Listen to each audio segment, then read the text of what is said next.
भाजप खासदार प्रताप सारंगेंचा राहुल गांधींवर धक्काबुक्कीचा आरोप. संसद भवन परिसरात धक्काबुक्कीचा आरोप. आमदार प्रताप सारंगे यांच्या डोक्याला दुखापत. संसद भवन परिसरात भाजप खासदारांकडूनच मला धक्काबुक्की झाली. खासदार प्रताप सारंगेंच्या आरोपावर राहुल गांधींचं स्पष्टीकरण. भाजप खासदारांनी अडवणूक केल्याचाही राहुल गांधी यांचा आरोप. भाजप खासदारांनी धक्काबुक्की केल्याचा काँग्रेस अध्यक्ष मल्लिकार्जुन खरगेंचा आरोप.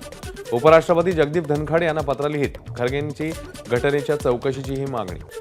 पंतप्रधान मोदींची प्रताप सारंगे आणि मुकेश राजपूत यांच्याशी फोनवरून चर्चा. धक्काबुक्कीत जखमी झालेल्या दोन्ही खासदारांना रुग्णालयामध्ये उपचार सुरू. संसदेच्या परिसरात काँग्रेसचं अमित शहांविरोधात आंदोलन. राहुल गांधी प्रियंका गांधी आंदोलनामध्ये सहभागी. संसदेच्या मकरद्वारावर चढून विरोधी खासदारांचं आंदोलन.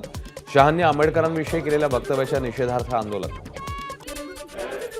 अमित शहांच्या वक्तव्याविरोधात महाविकास आघाडीचा एल्गार. विधान भवनाच्या पायऱ्यांवर आंदोलन.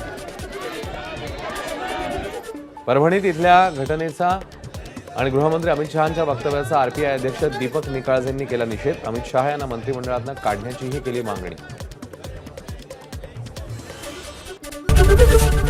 एबीपी माझा, उघडा डोळे बघा नीट.